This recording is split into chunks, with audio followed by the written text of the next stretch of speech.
Assalamualaikum warahmatullahi wabarakatuh. Sahabat tafsir Quran dirahmati Allah subhanahu wa ta'ala. Dalam hidup kita tentu ingin sukses dan bahagia. Hidup di dunia hanya sekali, maka jadikanlah hidup kita itu berarti. Sebab selain hidup di dunia ini, kita juga akan meneruskan kehidupan kita di akhirat yang kekal lagi abadi. Dalam persepsi hidup seorang muslim, kehidupan sesungguhnya adalah di akhirat kelak. Sementara dunia adalah tempat persinggahan yang sebentar, tempat kita berladang, menanam amal kebaikan, dan medan perjuangan untuk kehidupan yang abadi nanti. Sahabat tafsirkan rahmati Allah, surat Yusuf adalah satu-satunya surah dalam Al-Quran yang mengisahkan cerita secara utuh dengan semua penggalannya. Karena itulah Allah menyatakan bahwa Dia telah menurunkan kepada Rasulullah SAW kisah terbaik yang memuat seluruh anasir kisah yang baik berupa penggunaan simbol dan rajutan-rajutan logika.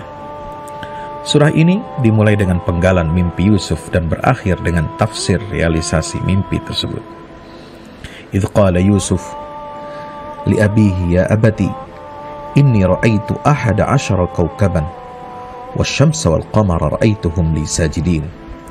Di ayat yang keempat Allah berfirman, ingatlah ketika Yusuf berkata kepada ayahnya, wahai ayahku, sungguh aku bermimpi melihat 11 bintang, matahari dan bulan. Kulihat semuanya sujud kepadaku. Ya, di ayat ke-100 Yusuf alaihi salam berkata, hadza ta'wilu ru'yaya min qablu qad ja'alaha rabbi haqqan. Subhanallah. Ya, ada banyak pelajaran tentang parenting dalam kisah Nabi Yusuf ini. Sahabat yang dirahmati Allah, yaitu tentang pengasuhan ayah kepada anak-anaknya, tentang dialog antara Yusuf alaihissalam dengan ayahnya, yaitu Nabi Yakub, yang terlihat sangat dekat dan penuh kasih sayang. Dialog yang mengingatkan setiap orang tua untuk mewaspadai penyakit iri hati dan dengki yang mungkin timbul dalam diri anak-anaknya. Karena itulah Rasulullah berpesan agar setiap orang tua berlaku adil dan memberikan hadiah yang sama kepada anak-anaknya. Perhatikanlah dialog Nabi Yakub terhadap sang buah hati Yusuf terkait mimpi yang dialaminya. Allah ceritakan dalam firman-Nya, wahai anakku, janganlah kamu ceritakan mimpi itu kepada saudara-saudaramu, maka mereka membuat makar untuk membinasakanmu. Sungguhnya setan itu adalah musuh yang nyata bagi manusia. Demikianlah Tuhanmu memilih kamu untuk menjadi nabi dan diajarkannya kepadamu sebagian dari takbir mimpi-mimpi dan disempurnakannya nikmatnya kepadamu dan kepada keluarga Yakub sebagaimana Dia telah menyempurnakan nikmatnya kepada dua orang tua bapakmu sebelum itu, yaitu Ibrahim dan Ishak. Sesungguhnya Tuhanmu maha mengetahui lagi maha bijaksana.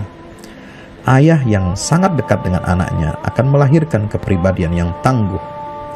Yusuf alaihissalam belajar ketakwaan dan kesabaran dari sosok Nabi Yakub yang sangat penyabar. Pengaruh dari pendidikan sang ayah inilah yang berlanjut hingga dewasa, sehingga ketika Yusuf hampir saja berbuat mungkar dengan istri pembesar Mesir, terlintaslah visualisasi Nabi Yakub di depan mata Yusuf sehingga ia urung melakukan perbuatan itu. Laqad hammat bihi wa hamma biha laula ar-ra'a burhana rabbih kadzalika linasrifa anhu as-su'a wal fahsya innahu min ibadinal mukhlasin. Sungguh wanita itu atau Zulaikha telah bermaksud melakukan perbuatan itu dengan Yusuf, dan Yusuf pun bermaksud melakukan pula dengan wanita itu andai kata dia tidak melihat tanda dari Tuhannya.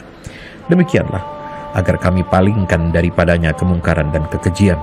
Sungguh Yusuf itu termasuk hamba-hamba kami yang terpilih. Subhanallah. Itulah pesan pertama dari surat Yusuf adalah pendidikan karakter, baik dalam hal agama, akhlak, dan lain sebagainya yang ditanamkan orang tua kepada anaknya. Inilah titik tolak pertama menuju pribadi yang sukses di dunia dan di akhirat. Kisah Yusuf bukan sekedar meriwayatkan suatu kisah, melainkan menyampaikan pesan utama yang tertuang dalam penggalan akhir cerita, yaitu firman Allah dalam surat Yusuf ayat 90, innahu may yattaqi wa yasbir fa innallaha la yudhi'u ajral muhsinin. Siapa yang bertakwa dan bersabar, maka sungguh Allah tidak akan menyia-nyiakan pahala orang yang berbuat baik. Wallahu a'lam bishawab. Assalamualaikum warahmatullahi wabarakatuh.